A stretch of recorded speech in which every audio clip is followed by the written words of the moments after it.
What if I told you that the biggest threat to US military secrets isn't hackers or spies, but solar panels and farmland? Yeah, you heard that right. Because right now, there's a firestorm brewing over a Chinese solar company trying to buy property 13 miles from one of America's most critical military bases. And this isn't just about real estate. It's about the invisible front lines of the US-China Cold War. Let's unpack this. Here's what's going down. Senator Bernie Moreno, a Republican from Ohio, just sent a scalding letter to the Treasury Secretary demanding a full national security audit of SolarSpace, a Chinese solar manufacturer. Why? Because this company is trying to lease a facility near Wright-Patterson Air Force Base, a place that's basically the beating heart of U.S. aerospace research and intelligence. And Moreno isn't pulling punches. He's calling SolarSpace a shell company for the Chinese Communist Party, accusing Beijing of trying to park itself next door to our military's biggest brain trust. But here's what fascinates me: why is this particular deal sparking alarm bells when China's been quietly buying up land near U.S. military bases for years? In 2024 alone, the New York Post found Chinese-owned farmland within striking distance of 19 American bases, from Florida to Hawaii. So what's different here? Is it the proximity to Wright-Patterson's 38,000-person workforce? Or is this just the tipping point where lawmakers finally say, enough is enough? Let's get real for a second.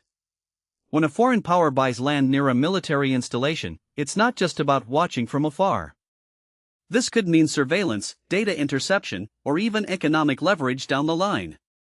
Imagine a solar panel factory with cameras pointed at every truck entering the base, or fiber optic cables buried in the soil that could tap into communications. And this isn't paranoia, it's history repeating. Remember how Russia's civilian fishing vessels were caught loitering near U.S. undersea cables during the Cold War? Same playbook, new century.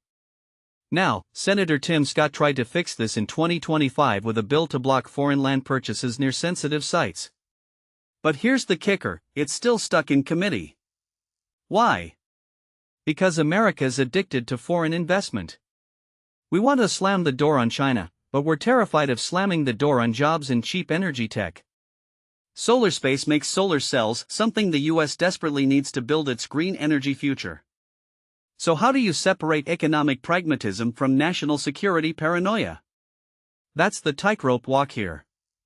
And let's not pretend this is just about China.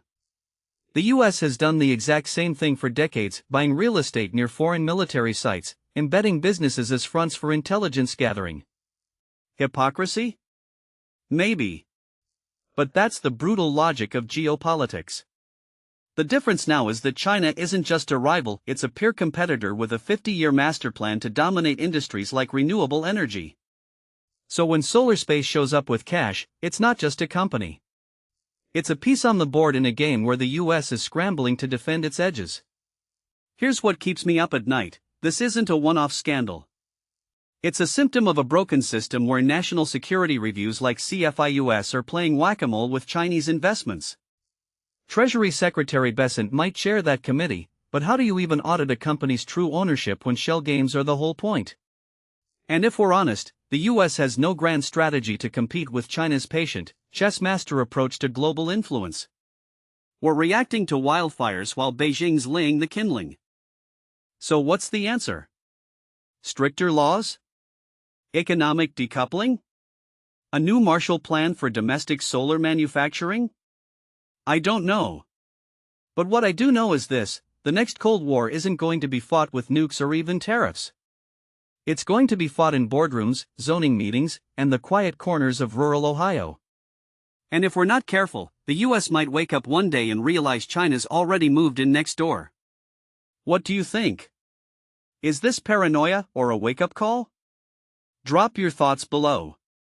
And if you're new here, smash that subscribe button. We dive into the hidden wars shaping our world every week.